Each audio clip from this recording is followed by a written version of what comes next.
በተደጋጋሚ አካውንታችሁን ብለው የምታደርጉት አካውንታችሁን ሎስ የምታደርጉት ስትራቴጂያችሁ ስለማይሰራ ወይንም ደግሞ የምትጠቀሙት ስትራቴጂ ስለማይሰራ አይደለም። ሁላችሁም አካውንታችሁን ብለው የምታደርጉትና አካውንታችሁን ሎስ የምታደርጉት ይሄንን ስላልተረዳችሁ ነው። ኦኬ እንኳን ደህና መጣችሁ በድጋሜ። ዛሬ ቶፒካችን ደግሞ ስለ ትሬዲንግ ሳይኮሎጂ ነው እና በዚህ ላይ በዛሬ ቪዲዮ ላይ ምንም አይነት የቻርት አናሊሲስ ማሳያችሁ ነገር የለም። ስለዚህ በኦዲዮ ኮሜንታሪ ለእናንተ ስለ ትሬዲንግ ሳይኮሎጂ ትንሽ ነገር ላወራላችሁ ስለፈለኩኝ የዚህ ቪዲዮ እስከመጨረሻ ካያችሁት በጣም ትጠቀማላችሁ። ሌትስ ጎ ወደ ቪዲዮ እንሄዳለን፣ ወደ ሐሳቡ ማለት ነው። እኔ በዓለም ላይ ምርጡን የትሬዲንግ ስትራቴጂ ፍጹም የሆነ ቴክኒካል አናሊሲስ እና ምርጥ የሪስክ ማኔጅመንት ፕላን ሊኖር ይችላል በነገራችን ላይ። ነገር ግን የራስ አእምሮ መቆጣጠር ካልቻልክ አሁንም ክሳራ ውስጥ ነህ። እስቲ ራሳችሁን ጠይቁ። ስንት ጊዜ ነው ፍጹም የሆነ አናሊሲስ ሰርታችሁ ፍርሃት ኖሮባችሁ ትሬዱን ሳትቀበሉት የቀራችሁት? ወይስ ደግሞ በአንድ የሞኝ ሪቨንጅ ወይንም ድጋሜ ሎሱን ሪከቨር ለማድረግ ትሬድ ወይንም በንዴት በገባችሁ ትሬድ የሳምንት ትርፋችሁን በአንድ ቀን ያጣችሁት ስንት ጊዜ ነው? ስለዚህ ይሄንን ጥያቄ ብሬን ስቶርም አድርጋችሁ እንድትገቡ ፈልጋለሁ። ስለዚህ እውነታው ግን ማርኬቱ አያሸንፋችሁ አይደለም፣ የራሳችሁ ስሜት እንጂ ስግብግብነት፣ ፍርሃትና ትዕግስት ማጣት በየቀኑ አካውንታችሁን እያጠፋችሁ ነው። ስለዚህ ይህንን አስተሳሰብ ለመቀየር አመታትን የፈጀ ውድቀት ማለፍ የለባችሁ ጋይስ። እና አሁን ከዚህ በሚቀጥሉት በአጭር ደቂቃዎች ውስጥ በፍርሃት ሳትዋጡ ስሜታችሁን ተቆጣጥራችሁ እንደ ፕሮፌሽናል ትሬደር እንድታስቡ የሚያደርጓችሁ የተሟላ የሳይኮሎጂካል ፍሬምወርክ እሰጣችኋለሁ ብዬ ተስፋ አደርጋለሁ ማለት ነው።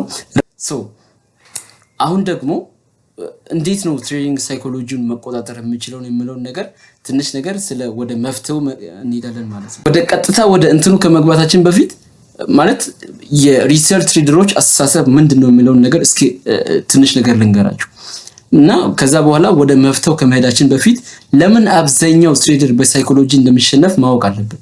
ትልቁ ስህተት ትሬዲንግ እንደ ቁማር ወይም በአንድ ጀንበር ሀብታም መሆን ወይንም ደግሞ በአንድ ጀንበር ሀብታም የሚያደርግ አድርጎ ማሰብ ነው። በቃ ይሄ የሪሰርች ትሬደሮች ሁሉም ጥፋቱ እዚህ ጋር ነው። በአንድ ጀንበር በአንድ የትሬዲንግ ቀን ሀብታም የሚያደርግ ነው የሚመስላቸው አብዛኛው ሰው። ገበያው ስትገቡ አእምሯችሁን በሁለት ጠንካራ ስሜቶች ይያዛል። ፎሞ የሚባል ፊር ኦፍ ሚሲንግ አውት ወይንም ደግሞ እድል የማምለጥ ፍርሃት እና ሎስ አቨርሽን ወይንም የመሸነፍ ፍርሃት የሚባል ነገር ነው። በሁለቱ በጠንካራ ስሜቶች እንያዛለን ማርኬት ውስጥ ስንገባ እና ሁለቱንም እስኪ ፎሞ እና ሎስ አቨርዥን ምንድነው የሚለውን ነገር እንመልከት። ፎሞ ማርኬቱ በፍጥነት ሲንቀሳቀስ ስታዩት ያለምንም ኮንፈርሜሽን ወይንም ደግሞ እዚህ ቦታ ላይ ገባለሁ እዚህ ቦታ የኔ ኤንትሪ ነው ብላችሁ ሳታስቡ ዝም ብላችሁ ትዘሉበታላችሁ። ያ ማለት ፎሞ ማለት ነው። ውጤቱ ምንድነው? ማርኬቱ ልክ እናንተ እንደገባችሁ ሪቨርስ ያደርጋል። እናንተ ባይ ብላችሁ ከገባችሁ ማርኬቱ ወደ ሴል ሊሄድ ይችላል። እናንተ ሴል ብላችሁ ከገባችሁ ደግሞ ማርኬቱ ወደ ባይ ሊሄድ ይችላል። እና ሁለተኛው ደግሞ ሎስ አቨርዥን ወይንም ደግሞ የመሸነፍ ፍርሃት ማለት ምን ማለት ነው? አንድ ትሬድ ተሸንፋችሁ ስቶፕ ሎስ ሲመታባችሁ ያንን የጠፋ ገንዘብ በአስቸኳይ ለመመለስ ትፈልጋላችሁ። ያ እዚህ ጋር ነው ሪቨንጅ ትሬዲንግ የሚመጣው። ማርኬቱ ለመቀበል ትልቅ ሎስ ሳይዝ ትጠቀማላችሁ፣ በመጨረሻም አካውንቱን ብሎ ይሆናል። ስለዚህ ይህ ለምን ይሆናል? ምክንያቱም የሰው ልጅ አእምሮ ህመም ለመሸሽ እና ደስታን በአስቸኳይ ለማግኘት ነው የተፈጠረው ሲፈጠር ማለት ነው። ነገር ግን በትሬዲንግ ውስጥ ይሄ የተፈጥሯዊ ባህሪያችን ጠላታችን ነው። የራሳችን የገዛ ባህሪያችን ጠላታችን ነው የሚሆነው ማለት ነው። በትሬዲንግ ስኬታማ ለመሆን ይህንን ተፈጥሯዊ ፕሮግራም ሰብረን አዲስ ፕሮግራም ወደ አእምሯችን መጫን አለብን ማለት ነው። እና ሌላው ደግሞ ፕሮፌሽናል ትሬደሮች እንዴት ነው የሚያስቡት? ላይክ ፕሮፌሽናል ትሬደሮች እንዴት ያስባሉ የሚለውን ነገር ደግሞ ስንመለከት አሁን ትልቁን ምስጢር ልንገራችሁ። ማለት ፕሮፌሽናል ትሬደሮች እንዴት ስኬታማ እንደሆኑ ላይክ ህይወታቸው ላይ እንዴት ሰክሰስፉል እንደሆኑ ትልቁን ምስጢር ልንገራችሁ። ፕሮፌሽናል ትሬደር እያንዳንዱ ትሬድ ላይ አያተኩርም። ዛስ ኢት በቃ ይሄ ነው ልዩነቱ፣ ይሄ ነው። እያንዳንዱ ትሬድ ላይ አያተኩርም። እነሱ የሚያስቡት በፕሮባቢሊቲ ወይንም ደግሞ እድል በሚባለው ነገር ነው የሚያምኑት ማለት ነው። አንድ ፕሮፌሽናል ትሬደር የሚቀጥለውን ትሬድ እንደሚያሸንፍ ወይም እንደሚሸነፍ አያውቅም፣ ማወቅ አይፈልግም ሲጀመር። እንደሚያሸንፍና እንደማያሸንፍ ማወቅ አይፈልግም። ለምን? ምክንያቱም እሱ የሚያውቀው የራሱን ስትራቴጂ 100 ጊዜ ብትጠቀምበት 60 ጊዜ አሸንፎ 40 ጊዜ እንደሚሸነፍ ነው የሚያውቀው ማለት ነው። ይህንን በደንብ እንድትረዱ በሳንቲም ጨዋታ ወይንም ደግሞ ኮይንቶዝ በሚባለው ነገር ላስረዳችሁ። አንድን ሳንቲም ወደ ላይ ብታሽከረክሩት ሄድ ወይም ቴል የሚወጣበት እድሉ 50 በ50 ነው አይደል? ሳንቲሙን 5 ጊዜ ብቻ ብታሽከረክሩት 5ቱም ጊዜ ቴል ሊወጣ ይችላል። ይህ ማለት ግን ሳንቲሙ ተበላሽቷል ወይም ደግሞ ልክ አይደለም ማለት አይደለም። የናሙና መጠኑ ወይንም ደግሞ ሳምፕል ሳይዝ የሚባለው ትንሽ ስለሆነ ነው፣ 5 ጊዜ ስለተወረወረ ማለት ነው። በትሬዲንግም ልክ እንደዚሁ ነው። ተከታታይ 3 ወይም 4 ትሬድ ብትሸነፉ ስትራቴጂያችሁ ተበላሽቷል ወይም ያ እድል ወይም ፕሮባቢሊቲ አካል ነው ማለት ያ የተሸነፋችሁ ተበላሽቷል ማለት ሳይሆን ያ የፕሮባቢሊቲ ወይንም ደግሞ ያ የወደቃችሁት ሎስ ያደረጋችሁት ከፕሮባቢሊቲ አካል አንዱ ነው ማለት ነው። ላይክ ፕሮፌሽናል ትሬደር ይህን ስለማያውቅ አንድ ትሬድ ሲሸነፍ አይናደድም። ይህን ፕሮባቢሊቲ ስለሚያውቅ ማለት ነው። ሲያሸንፉ አይፈነጥሱም፣ ያናክል አይደሰቱም፣ ቡም ቡም ምናምን አይሉም። በቃ ለነሱ ዊንም ሎስም ኖርማል ነው። ላይክ ለነሱ ትሬዲንግ ቢዝነስ እንጂ የስሜት መጫወቻ አይደለም። ለዛ ነው።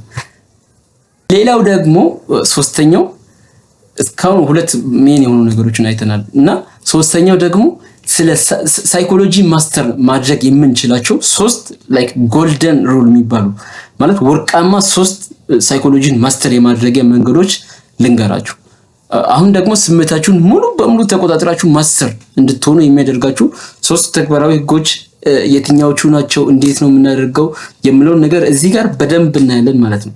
የመጀመሪያ ሳይኮሎጂን ማስተር የማድረጊያ ጎልደን ሩል የሚባለው የመጀመሪያው ህግ የሎስ ሳይዝ አጠቃቀም ነው። በቃ የመጀመሪያው በቃ የአካውንት ሳይዛችሁና ሎስ ሳይዝ አጠቃቀም አወቃችሁ ማለት ሳይኮሎጂያችሁ በተወሰነ መልኩ በቃ 70% ስቴብል ይሆናል ማለት ነው። ላይክ ፍርሃት የሚመጣው ከምን እንደሆነ ታውቃላችሁ? ማለት ፍርሃት የሚባለው ነገር እንዴት እንደሚመጣ ለአካውንታችሁ የማይመጥን ትልቅ ሎስ ሳይዝ ስትጠቀሙ ዛዝ ዘ ፊር ይሄ ነው በቃ ፍርሃት የሚባለው ነገር። ለምሳሌ $100 አካውንት ይዘ በ0.1 ሎስ ሳይዝ ከገባ ማርኬቱ ጥቂት ፒፕስ ማለት ትንሽ ፒፕስ ራን ሲያደርግ ባንተ ላይ ሲሄድ ልብ ይመታል። ገባ ላብህ ይመጣ ይችላል። ለምን? ምክንያቱም ልታጣው የምትችለው ገንዘብ አደጋ ላይ ይጥልሃል። በቃ ላይፍን ያመሰቃቅልሃል። ያ ሎስ ሳይዝ ያንተን አካውንት ባላንስ ስለማያደርግ መፍተውን ደግሞ ልንገራችሁ። ሪስካችሁን በእያንዳንዱ ትሬድ 1% እስከ 2% ብቻ አድርጉ። በቃ ይሄን ለማሸነፍ ትሬድ ከገባችሁ በኋላ ስክሪኑን ዘግታችሁ መሄድ የምትችሉበት ሎስ ሳይዝ ላይ ካልደረሳችሁ ሳይኮሎጂያችሁን መቼም ቢሆን ማሰራት አለብኩም ጋይስ። ይሄን በደንብ መስማት አለባችሁ። እና ደግሞ ጎልደን ሩል ከተባሉት ከሶስቶቹ ሁለተኛው ደግሞ ሴት ኤንድ ፎርጌት። በቃ ፕሊዝ በቃ በደንብ ይሄን አዳምጡኝ። ሴት ኤንድ ፎርጌት የሚባለው ፕሪንሲፕል በጣም ብዙ ጊዜ ማለት ትሬድ ውስጥ ከገባችሁ በኋላ በየሰከንዱ ስልካችሁን ማየት ማቆም አለባችሁ። በቃ ዛሲ በየደቂቃው ፒፕሱን ስትቆጥሩ አእምሯችሁ ይጨነቃል። ከዚያም ትሬዱ ቴክ ፕሮፊት ሳይመጣ ቀድማችሁ በትንሽ ትርፍ እንድትወጡ ወይም ደግሞ ስቶፕ ሎስ እንድትርቁ ነው የሚያደርጋችሁ። በቃ ቶሎ ካያችሁ ይሄ ነው የሚፈጠረው። መፍትሄው ደግሞ ለዚህ ምንድነው? አናሊሲሱን ስሩ፣ ስቶፕ ሎስ እና ቴክ ፕሮፊት አስቀምጡ፣ ትሬዱን ግቡ። ከዛ ስልካችሁን ወይም ኮምፒውተራችሁን አጥፉት። ይሄ ነው መፍትሄው። ማርኬቱ የፈለገውን እንዲያደርግ ፍቀዱለት። በቃ ወደ ስቶፕ ሎሳችሁም ሊሄድ ይችላል፣ ወደ ቴክ ፕሮፊታችሁም ሊመጣ ይችላል። ማርኬቱ እንደፈለገ እንዲሄድ ፍቀዱለት። ሴት ኤንድ ፎርጌት ስትራቴጂ ቤስት ነው። በቃ ይሄን በደንብ አፕላይ ማድረግ አለባችሁ በትሬዲንጋችሁ ላይ። በቃ ከዚህ በኋላ የሚፈጠረው ነገር ምንድነው? ወይ ያተርፋል ወይ ሪስክ ያደረጋችሁን 1% ይወስዳል። በቃ ይሄ ነው፣ ያ ብቻ ነው። በቃ ወደ ጎልደን ሩል ካልኳችሁ ሶስተኛው ፖይንት እንግባ እና ሶስተኛውና የመጨረሻው ይሄ ሳይኮሎጂያችሁን ስቴብል እንድታደርጉ የሚያደርጋችሁ ነገር ምንድነው? ትሬዲንጋችሁን ጆርናል ማድረግ ነው። በቃ ያለ ጆርናል ትሬድ ማድረግ ማለት አይናቸውን ታስሮ እንደምሮ ሰው ነው። በየቀኑ የምትገቡበትን ምክንያት የተሰማችሁን ስሜት እና ውጤቱን መመዝገብ አለባችሁ። ከሳምንት በኋላ መዝገቡን ስታዩት የትኛው ስሜት እንደጎዳችሁ በግልጽ ታያላችሁ፣ ጆርናል ስታደርጉ ማለት ነው።